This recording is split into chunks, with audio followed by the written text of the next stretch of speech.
Well, that is not at all what I expected. Whoa. Isn't this whole thing kind of contradictory? Because Ramadan Kareem, ya Muslimin. it sounds like it's coming from a Muslim point of view. But they can't even do music and stuff, can they? Well, these guys are not Muslim.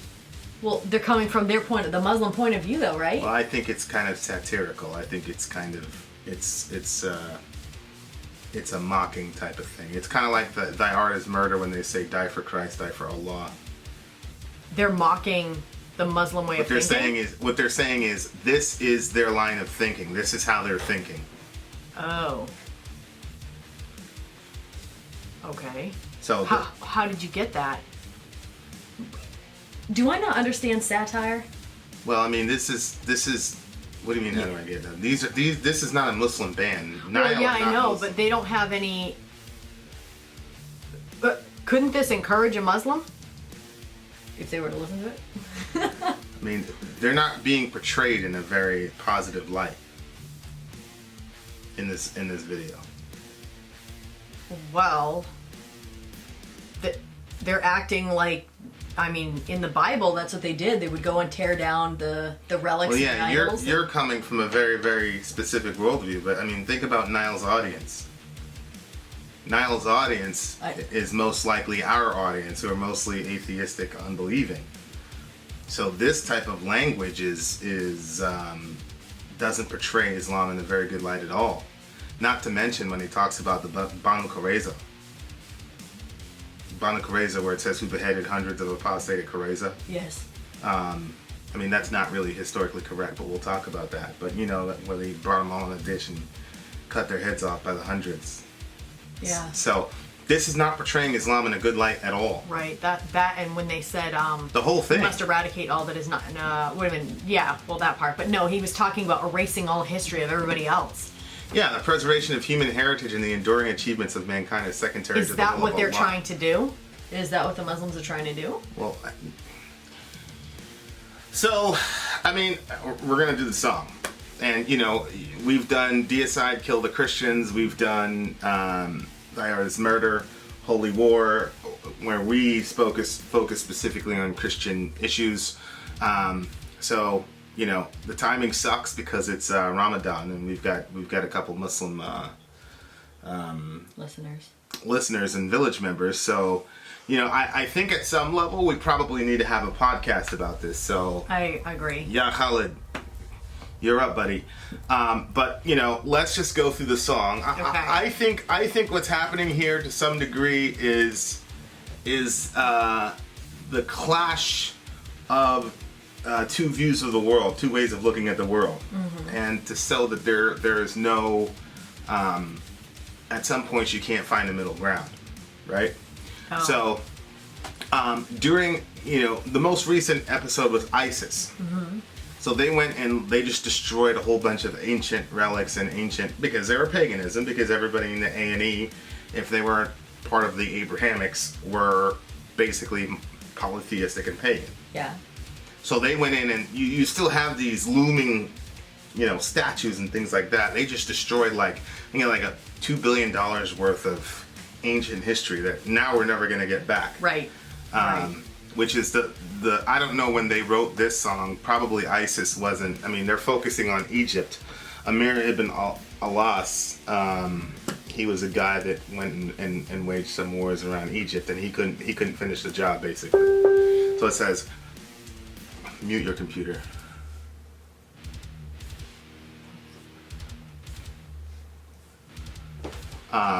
You know, where he says, we must complete what Amir ibn Alas could not. Yes. We must tear down these relics of infidelity. So he was in Egypt, and obviously the Sphinx and the pyramids and all that shit is still up there. Why is it so important to them to tear that down? Well, and again... Cut off the head of the Great Sphinx? Yeah. I mean, the Sphinx is a pagan shrine. Oh, it was a shrine? I mean, it's pagan. It's a statue. It's, yeah. You know, it's a pagan religion. Can you go inside it or no? No, I don't think you can go inside the Sphinx, but I mean, it's So an they would edifice go- of paganism. They're just talking about Yeah. like it's basically every edifice that's not Islamic needs to be just destroyed. kill it. Destroy We must it. become as the Prophet himself who demolished the Kaaba temple to erect the mosque. I don't know if he's talking about the Kaaba or if there's another temple called the Kaaba temple. So the Kaaba was basically Mecca, where Muhammad grew up, was basically like the Manhattan of the religions. Mm-hmm.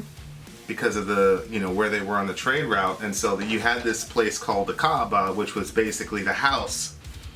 And basically everybody of every various religion used to go into the Kaaba and worship. So there's Christians used to go in there, pagans used to go in there, monotheists, polytheists, they all used to go there, and they all had like the little icons of their gods or whatever. Okay. So then Muhammad started preaching monotheism, and he gets expelled from his country, from Mecca. He had to leave Mecca because he was suffering so much persecution. Yep.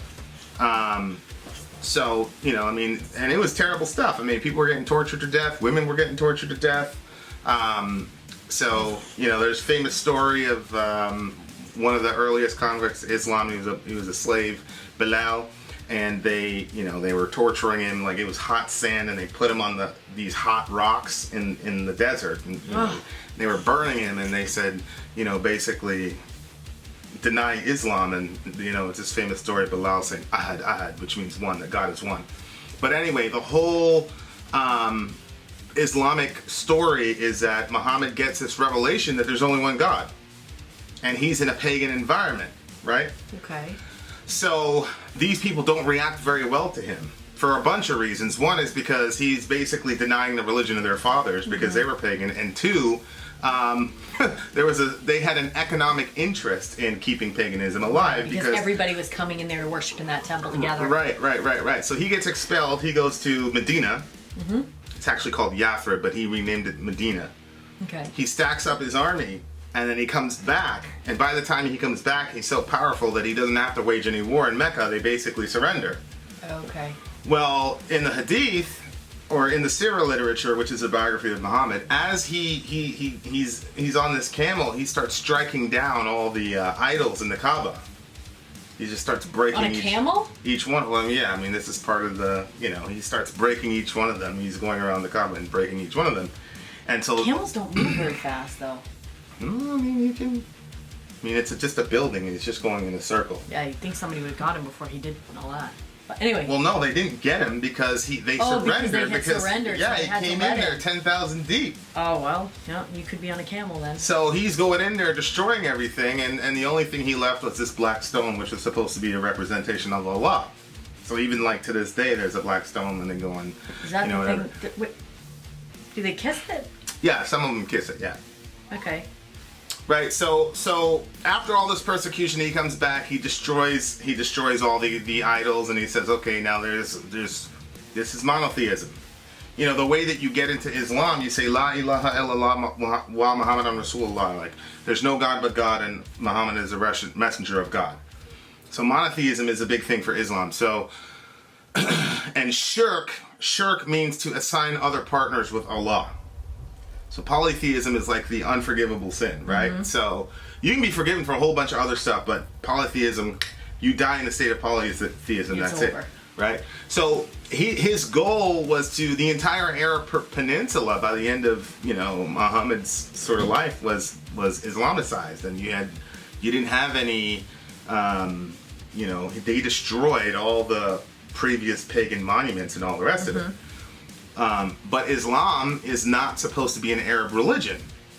According to Muhammad, it's supposed to be a global religion. Okay. So the fact that they cleared the Arab peninsula of idolatry... That wasn't enough. Or even close.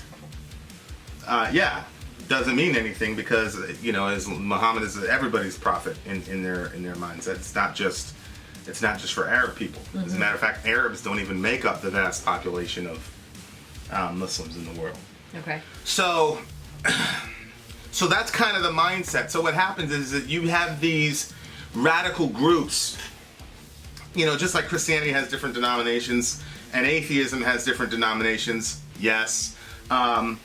Islam has different denominations, and just like you have militant segments of Christianity and militant segments of atheism, see Lenin, see Stalin, see Pol Pot, see Chairman Mao, you also have militant elements within Islam, right? And so, especially a group called the Wahhabi sect of Islam, they're very militant. And well, I think that the statement that you just made, I almost think that people would have to hear the opposite, because I think people assume that all Muslims are militant, yeah. Well, I just think, just do the math. There's 1.5 billion Muslims on the planet. If they were all militant, or even if they were mostly militant, there'd be no planet. True.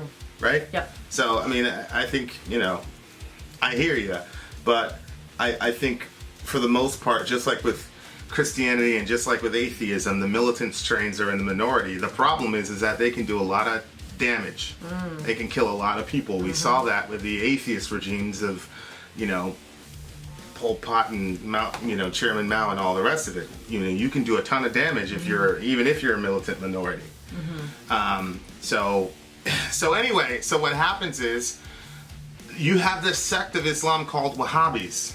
And the Wahhabis basically say, we need to go back to the old ways, the old school Islam that you find in the Quran, the Hadith, the Sirah literature, and the lives of the companions after Muhammad. And so those guys were engaged in a ton of warfare. And they were engaged in a ton of battling. I mean, there's one hadith that Muhammad says, I've been commanded to fight the people until they say La ilaha illallah. And if they do, then their blood and their property will be safe. So how you're supposed to apply that hadith is for the Muslims to kind of argue. It's not for us to tell them how to do it. It's for them to kind of figure out, okay, what did this mean historically, contextually, blah, blah, blah.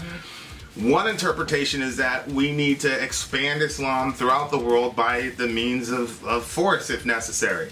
Because he said their blood and their property will be safe if they say La ilaha illallah.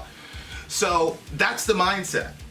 So then you have these groups like Al-Shabaab. You have these groups like ISIS, ISIS were the most recent ones. And this is what they do. They go into a place and they see articles of paganism, they destroy it.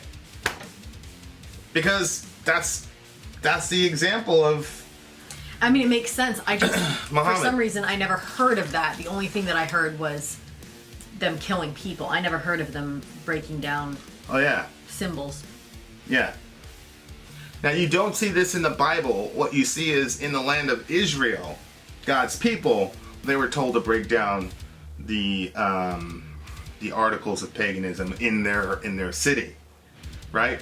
And where they were going in to live into the promised land. But they were never told to go to, Nova Scotia and destroy pagan, basically God's strategy in the Bible was, okay, I'm going to have one little place for myself, and then all these other people surrounding, you guys can worship whoever you want, but this land is for me, and these people are for me, so this is, there's no idolatry. In Islamic theology, there is even a term for paganism pre-Islam. It's called the Jahiliyyah.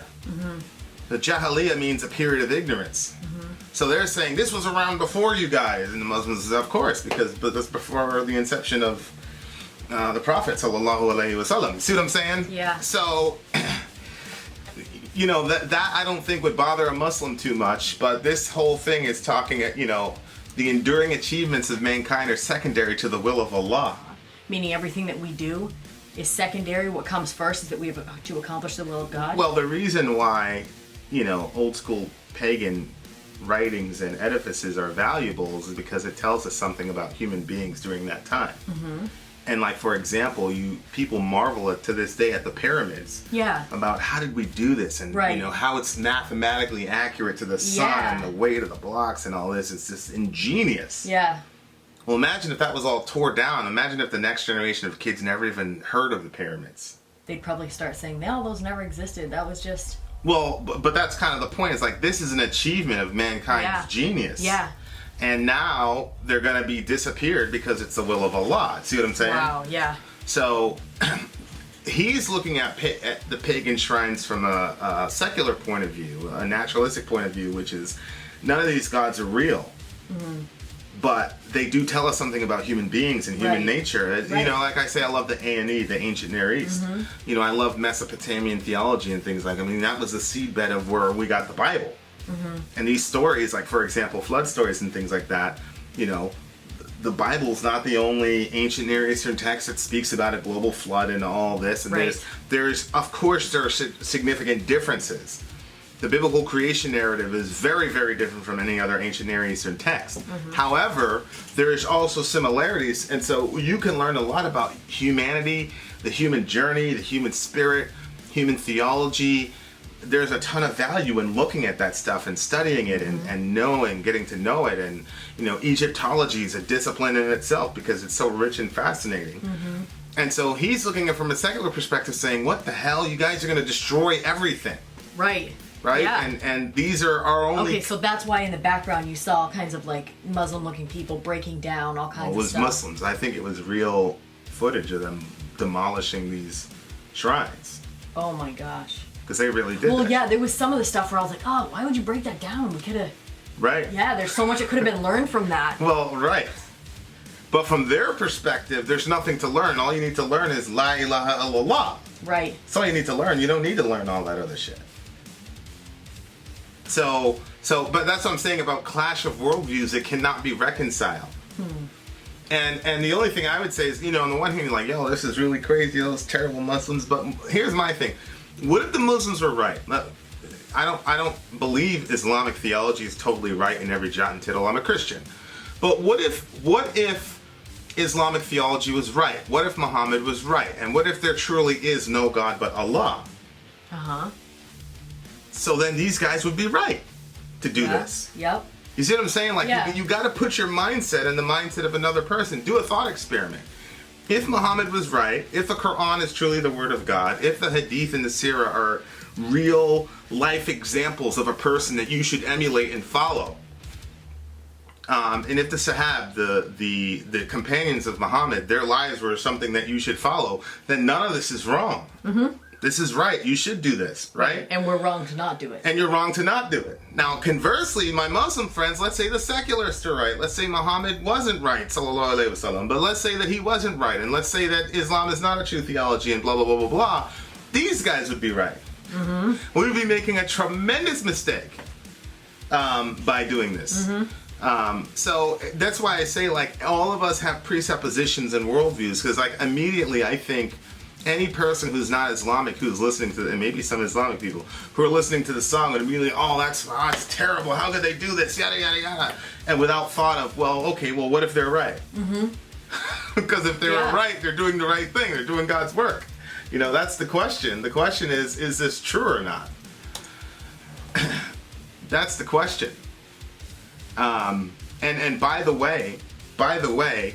Lest my atheist friends think that only Islamic people do this, let me remind you once again, during the pogroms of communist Russia, we had over 30,000 Eastern Russian Orthodox churches, and by the end of it, by the time Stalinism and Leninism got done with Russia, there were about 200.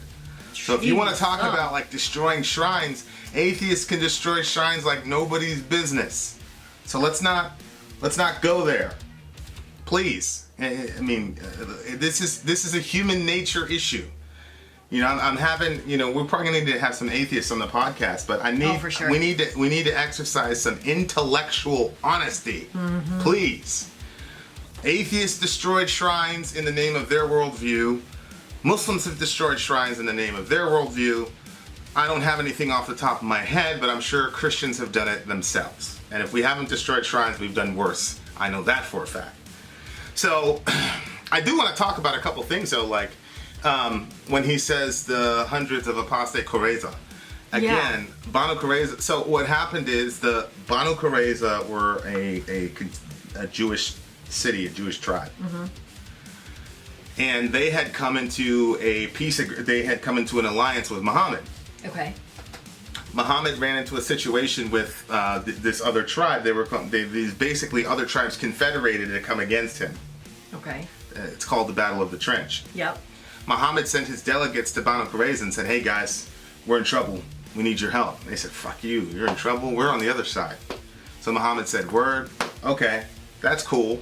So basically the Battle of the Trench was basically a miracle because they were outnumbered like 10-1. The Muslims were. Oh wow. Okay. And it basically was a stalemate. There was only like 2 fatalities on the Muslim side, and then one, a couple on the bad guys. And basically there was some intrigue, and I'll tell you that story later. Basically, the Battle of the Trench ended. Okay. And basically, Muhammad had his whole crew intact. So once he got safe from that, he went to Banu Qurayza, and he said, "Hey guys." And they surrounded the city, and Ali, Muhammad's one of his closest companions, Muhammad gave him he said, "Go take over Banu Qurayza," because Banu Qurayza was basically like a fortress. So Ali goes in there, he storms the gates, and the thing breaks down, and the Jews basically surrender. And but what happened was Muhammad's friends, some of Muhammad's people were friends with these guys. So they started asking him for mercy, like, don't kill these guys even though they betrayed us. And Muhammad said, all right, cool. So he got one of his friends to settle the score. So the friend comes down and says, no, these guys betrayed us. Everybody has to die. All the men, all the fighting age men have to die. The women get taken captive, and all their booty is ours now. So Banu Qurayza, they were actually given the opportunity to convert to Islam. Oh, I remember this one. But because they were Jews, they wouldn't do it. Mm-hmm. So I'm not saying that he was right, but just to say, oh, they beheaded, they just like Muhammad randomly beheaded people. No, it was, you made a military agreement. Right, and you reneged on the agreement. Yeah. Because you thought he was going to die. And he made it out, so he came back and he exacted revenge. Mm-hmm. I'm not saying it's good. No, but that's different than how it's portrayed here. Well, but this is what happens when you don't understand, when you don't take the time to, to get context. Mm-hmm. The Banu Qurayza were, they should have stayed with the treaty. Yeah. And that's how, and the thing is, that's not something unique to Muhammad at that time. That's how people operated. If you betrayed a military treaty, then people would get at you. I mean, that's how they operated. You know what I mean? Like killing apostates, for example. Yeah. During the time of Muhammad, there was no distinction between your religious and military affiliation. Right. So if you apostated from Islam, it also meant that you betrayed the army and went to the other side. Because there were only 2 sides at the time. Well, guess what? We've killed apostates in America during the Revolutionary War and during the Civil War. If you abandoned your post and they caught you, they'd kill you. So apostating from the religion at the time also meant to abandon your post. Because they were so persecuted all the time that the minute you converted to the religion, you had a sword in your hand in order to defend yourself and your family. See what I'm saying? So a lot of Muslim thinkers have been saying, okay, now that we're in the modern day when we're not in that situation, do we still apply the same laws? And some people say, no, you got to change with the times. Obviously, we're not going to kill apostates now because they pose no military threat to us. See what I'm saying? Yeah. It's not as easy as just saying that. But even in that situation, Banu Qurayza has nothing to do with apostasy. That was they reneged on a military contract. Right. But the other shit is true. I mean, destroying the ancient pharaohs, trying to behead the Sphinx, all that shit. Like that's the mindset of these people. I mean, that's a fact. Yeah, I didn't know that. Yeah. And ISIS has just done that. Iraq, if you think about it, Iraq is probably the oldest, most developed city in human history. So like Abraham came from Iraq, right? So Iraq is like the ground zero of human history. And these guys in ISIS went and destroyed a whole bunch of shit. Jeez, of our ancestors that we will never, they're gone forever. Yeah. We'll never know. The Library of Alexandria. The Library of Alexandria, I mean, any biblical scholar will tell you, and any ancient studies scholar will tell you that they lament the destruction of the Library of Alexandria because it contains so much human knowledge. Wow, philosophy, medicine, the arts. That's a bummer. That is. Yeah, they'll all. I've literally watched interviews with guys, and they've gotten like emotional because it was a treasure trove just human ingenuity. It's so frustrating. It's tough. Because you can't get it back. It's impossible. You never get it back. That's it. It's done. There's so many books that have been lost and so much ancient wisdom. That's too bad. And there's things in the Bible that we would have a fuller understanding of if we had access to that information, because a lot of the biblical characters spent a ton of time in Egypt. So Moses, Jesus, Egypt is a central role in the biblical story. All that stuff is gone.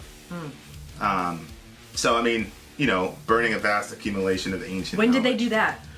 I don't have the exact date, so I don't want to quote it. But was it like a long time ago? Oh yeah. Oh. Yeah. Existing long before the Quran, before the Quran, before the Quran. See, what this guy doesn't understand is that the Quran's claim to fame is not that it's early. It's actually that it's late. I mean, technically speaking, the Quran is a medieval text. Okay. Because here's the Islamic understanding of the Quran, and Muslim friends, correct me if I'm wrong. You had all these other prophets who came with revelation. And the revelation kept getting corrupted or lost or whatever, and so Muhammad is the final prophet with the final book that then gets set in stone, which will never be corrupted. So there's nothing after it. So they keep saying this happened before, and the Muslim says, yeah, of course, the Quran is the final revelation. So in the Islamic mind, the later the revelation, the better. Not the earlier, the worse. Right. Because it's subject to, corruption and all the rest of it. Whereas in their mind, they believe that Allah has guaranteed that the Quran will stay pristine. So, I mean, some of this, it betrays a lack of understanding of the Muslim mind, but a lot of it is true as far as this specific denomination of Islam. I don't think, in my honest assessment of Islamic theology and history, that there's any way to say that this is wrong from a Muslim perspective, like destroying all these ancient symbols and pagan symbols. I don't think there's a way that any Muslim can say, well, that's totally wrong. Whereas killing apostates and things like that, there's historical context around that. See what I'm saying? Yep. Banu Qurayza, there's historical context around that. But destroying ancient stuff, if I believe that there was, if from our perspective, when I look at the ancient library in Alexandria, I'd say, no, we can't burn that. Yeah. Why? Why would you say that? Because there's historical stuff in there that's gonna back up the stories that we already have in the scriptures. It's kind of like the history behind the Bible. Right. And on top of that, we believe that human beings are made in the image of God, right? And so the advancements that ancient people made, we definitely want to see that and celebrate that. We can celebrate even pagan Egyptian history, not for its paganism, but for the ingenuity that they were. It's just like we celebrate Nergal and Behemoth, right? Where he's completely against us in at least, in the stage persona. But we can celebrate the genius of his artwork and his art form. Because we believe he's an image bearer of God, and he's developing gifts in a very extreme way. Yeah. So we could look at pagan shrines and things like that, and number one, it connects us. There's so much to be learned about God and all that information. Right, and each other. You know, when we talk about self-awareness, it would have been cool to go to the Library of Alexandria. I remember I was listening to. Can you imagine? I was watching a guy read an Egyptian scroll one time. Yeah. And in the scroll, it was this man yelling at his daughter, and he was telling her, "Get your parchments, write down your words, read your books." And this is from 6,000-7,000 years ago, right? And so parents were still having the same problems. Sit down and do your homework. And you're feeling whoa, hey. So it's it's really, really cool to look into that stuff, and a lot of that stuff is gone, and so yeah, that's terrible. But from a Christian worldview, we can kind of find ways to say, yeah, that's paganism, that's terrible, we don't believe in it. The Pharaoh was not a god. Yeah. Pharaoh was God on earth. No, he wasn't, right? Which is the whole point of the Exodus narrative. But at the same time, it's eminently fascinating to see what image bearers of God can do when they unleash their mental powers. I mean, per capita. Especially because they didn't have the they didn't have the equipment that we have now. Right. Like, how did you guys accomplish these things? I was just going to say, like, if you do it pound for pound, all things being equal, they were more intelligent than we are. Mm-hmm. We have accumulated knowledge, so we've been able to piece that together to create technologies that are, light years ahead of them. But as far as like foundational knowledge that got us here, they had us beat by a mile. Mm-hmm. We have not gotten more intelligent as a species when you compare these guys' accomplishments with they didn't have an accumulation of knowledge to get to where they got to. Mm-hmm. And these guys are so intelligent that there's all these like conspiracy theories that, and I kind of believe half of them, that these beings came down from the heavens to educate them because we can't figure out the jump in knowledge. Yeah. And I kind of that's for another podcast. But anyway, I was not. If I'd have known this song, like I probably would not have done it during Ramadan. But I don't know. At the same time, it's a good invitation for our Muslim friends. We've been through it. We've had to come and defend Christianity when there's stuff like this, and that's the point of art, right? It's to put a mirror up there and we can say, hey, this isn't right, this isn't right. Or you might be a Muslim and say, damn right, you guys are pagans, stop being a pagan. Mm-hmm. Right? Okay, what do you give the song? 5. I'd probably give it a 7. I was so shocked by the words. See, I'm generally not shocked by anything. I'm ready for people to say blasphemous shit against Christians. But then when I see it against Muslims, I'm like, wait a second. I know. I was like way more shocked too. Because people don't usually do that. Well, people don't make entire songs against Muslims. I'm surprised nothing happened to them. Well, that's why there was that disclaimer at the beginning, I'm sure. Oh, you're right. I forgot about the disclaimer. They're hardcore, but they're not that hardcore. It's a 7 for me. Why? I think the metal was okay. Like I said, I wasn't really able to focus on the metal because I was so flabbergasted by what I just saw. The metal was good, and I just think from a secular perspective, okay. Now, as a friend of Muslims, as a person who has a deep respect for Muslims. Muhammad sallallahu alaihi wasallam, I have a ton of respect for him. He totally does. And as a person who loves just Islam as a whole, you guys hear my Arabic throughout the, I love it. There's so many aspects of Islam that I love. So I'm offended by the song, which is interesting because I have not been offended by any of the Christian stuff. But I'm offended by the song. But at the same time, stepping out of myself and saying, these are secularists. I think that they communicated a lot of their angst and their perspective on this worldview in a very powerful way. Mm-hmm. And so for that, I give it a 7. Mm-hmm. I'm just not going to give it anything higher because I'm offended. And I think this is probably the first time I've ever been offended. So I'll probably have to think that through. But yeah, that's just an emotional vote. I probably would have given it higher because it's a very ambitious and a very risky thing to do. Yeah, it was. So. Yeah. What do you give it? 5? I already gave it a 5. Yeah. And I don't know, usually I focus on the music of a song, but this time I was just shell-shocked by the lyrics, so I didn't even really get to experience the music. So that might be why it scored so low, but yeah. Okay. All right. Well, guys, sad news. So I decided not to interrupt every time Vin swears or I swear. I just decided to make notes on the notepad. So he swore 4 times. So 4 names are coming out. Here's one, you may read it. Lucas Salazar. Deleted. Sorry, buddy. Trapline Jams. Deleted. Bleep Bleep Ohio. Deleted. Stephanie Walling. Hey, wasn't she in there twice?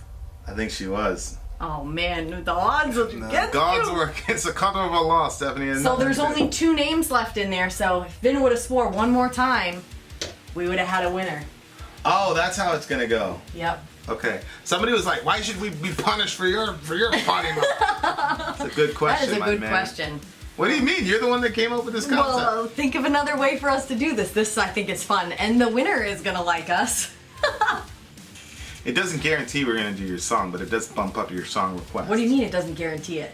Yeah, it does. It guarantees it? It guarantees it. Oh, okay. Well, there you go. I didn't know that. Well, That's there's what our... we said. Vin out. Sori out. Gone. Oh, so I had an idea. I'll tell you the last 2 names in the bucket, and then you'll just have to wait and see which one wins. Okay, so the last 2 is Gennaro Cavianolo. I don't even know how that's said. And the other one is Giranzabi. So those are the 2. So one of you guys is gonna get your request bumped to the top. All right, we'll have to wait and see.